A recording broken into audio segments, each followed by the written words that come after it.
அனைவருக்கும் தமிழ் புத்தாண்டு நல்வாழ்த்துக்கள்.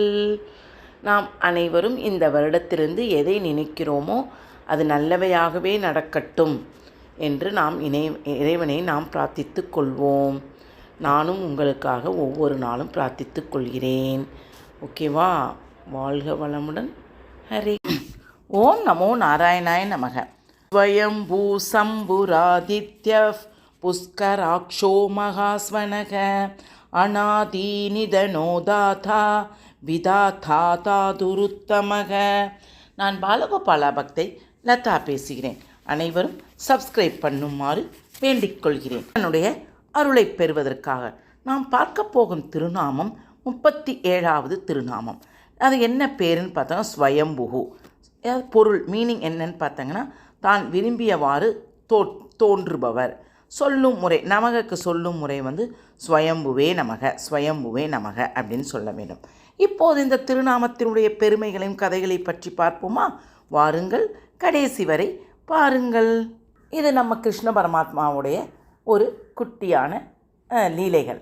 என்னன்னு பார்த்தங்கன்னா, கண்ணன் துவாரகையை ஆண்டு வந்த காலம். ஒரு நாள் ஈவினிங் என்ன ஆச்சுன்னா, அரண்மனையில் கண்ணன் அர்ஜுனனோடு பேசிக்கொண்டிருந்தார், உரையாடி கொண்டிருந்தார். அந்தனர் ஒருவர் வேகத்தோடும் கோபத்தோடும் அரண்மனைக்கு நுழைந்தார். கண்ணா, இதுதான் நீ ஆட்சி புரியும் லட்சணமா? உனக்கு மக்கள் மீது உனக்கு எந்த கவலையுமே இல்லை. நீ பாட்டுக்கு ஜாலியாக அர்ஜுனன் கூட பேசிக்கொண்டிருக்கார் என்று அந்தனர் படபடப்படவென்று புரிந்தார். உடனே அருகிலிருந்த அர்ஜுனன் மலைத்து போனார். அந்தனரே, உங்களுக்கு என்ன பிரச்சனை?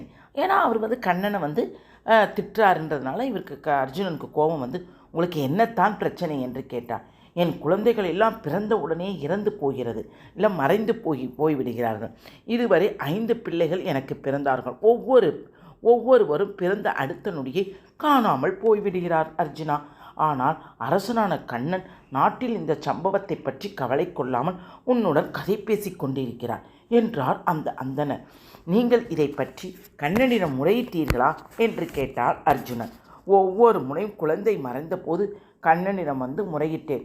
அடுத்த முறை பார்த்து கொள்ளலாம், இது போல் நடக்காது. அடுத்த முறை பார்த்து கொள்ளலாம், இது போல் நடக்காது என்று சொல்லி என்னை அனுப்பி வைத்து கொண்டே இருந்தார். ஓகே, இதை பார்த்து உருகி போன அர்ஜுனன், சரி, அடுத்த முறை நான் பார்த்துக்கொள்கிறேன். பிரசவிக்கும் முன் என்னிடம் சொல். உங்களது 6வது குழந்தையை நான் கட்டாயம் காப்பாற்றுவது என்னுடைய பொறுப்பு என்று சொன்னார். உன்னை அந்தனரும் மகிழ்ச்சியுடன் சரி என்று சொல்லி அந்தனர் புறப்பட்டார். மாதங்கள் கடந்தன. அந்தனுடைய மனைவி பிரசவ வலி ஏற்பட்டு விட்டது. இந்த செய்தியை அறிந்த அர்ஜுனன் வீட்டை சுற்றி காவலாளிகள் போட்டு அம்பு பானங்கள் எல்லாம் வைத்து வீட்டை சுற்றி ஒரு கோட்டை போல எல்லாத்தையும் வச்சு எல்லாத்துக்கும் காவல் காத்து கொண்டிருந்தான். என்ன அம்புக்கோட்டை, என்னுடைய அம்புக்கோட்டையை தாண்டி குழந்தை யார் தூக்கி செல்கிறார் என்று பார்க்கிறேன் என்று பெருமிதத்துடன் சொன்னான் அர்ஜுனன். குழந்தை பிறந்தது. அந்தனர் ஆசையுடன் குழந்தையை கையில் ஏந்த போனார். ஆனால் குழந்தை காணாமல் போய்விட்டது. அந்தனருக்கு கோபம் அர்ஜுனா, உன்னை நம்பியதற்கு நான் அந்த கண்ணனையே நம்பியிருக்கலாம் போலிருக்கிறது என்று விரக்தியில் அந்தனர் புலம்பினார். உடனே தன் தோல்வியில் மனம் கலங்கிய அர்ஜுனன் உயிரை மாய்த்து கொள்வதென முடிவெடுத்தார். கிட்ட கண்ணன், அர்ஜுனா, அவசரப்படாதே என்று சொல்லி அவனையும் அந்தனரையும் தன் தேரில் அழைத்து கொண்டு புறப்பட்டார். கண்ணன் தன் சக்கராயுதத்தை தேருக்கு முன் செலுத்த அந்த சக்கரத்தில் ஒளியில் தேரை ஓட்டி சென்றார். அந்த நம்ம சுதர்சன சக்கரத்தில் அந்த சக்கராயத்தை முன்னால் விட்டு நைட் ஆயிடுச்சு. அந்த ஒளியில் தான் அந்த தேரை ஓட்டினாராம். தாங்கள் எங்கு செல்கின்றோம் என்று அந்தனரும் அர்ஜுனருக்கும் புரியவில்லை. நாம் வைகுந்தத்தை நெருங்கிவிட்டோம் என்று கண்ணன் வைகுந்த வாசலில் தேரை நிறுத்தினார். இருவரையும் அழைத்து கொண்டு கண்ணன் உள்ளே சென்று கண்ணனைப் போலவே உருவமுள்ள ஒருவரை அங்கு அவர்கள் கண்டார்கள். அவர்கள் திருமால் என புரிந்து கொண்டார்கள். அவர் யாரு? திருமால், நம்மளுடைய திருமால் ஆதிசேஷன் மேல் அமர்ந்திருந்தார்.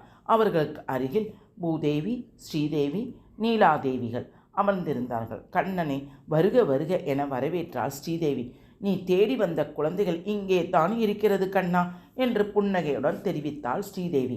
நீ மனிதனைப் போல அவதரித்தாலும் உன் திருமேனி சாதாரண மனித உடலைப் போல் பஞ்சபூதங்களால் ஆக்கப்பட்டதல்லவா? பஞ்சசக்திகள் ஆக்கப்பட்ட திவ்யமான திருமேனி என்பது பூதேவிக்கும் நீலாதேவிக்கும் காட்ட விளைத்தான். பஞ்சபூத உடலை காட்டவே அந்த அந்தனர் பிள்ளைகளை இங்கு கொண்டு வந்து ஒளித்து வைத்துள்ளேன் என்றாள் மகாலட்சுமி. ஏன்னா சும்மா அவங்களுக்குள்ள, ஏன்னா அவர் திருமால் தான் கண்ணனை அவதரித்து நம்மளுடைய பூலோகத்துக்கு வந்ததுனால இப்படி ஆச்சு. உடனே இனிமேல் இப்படியெல்லாம் விளையாடாதீர்கள் என்று சிரித்தபடியே ஸ்ரீ நீலா, அதாவது ஸ்ரீதேவி, பூதேவி, நீலாதேவிகளுடன் கண்ணன் சொல்லிவிட்டு அந்தணர்களை 6 பிள்ளைகளையும் அவரிடம் ஒப்படைத்தார்.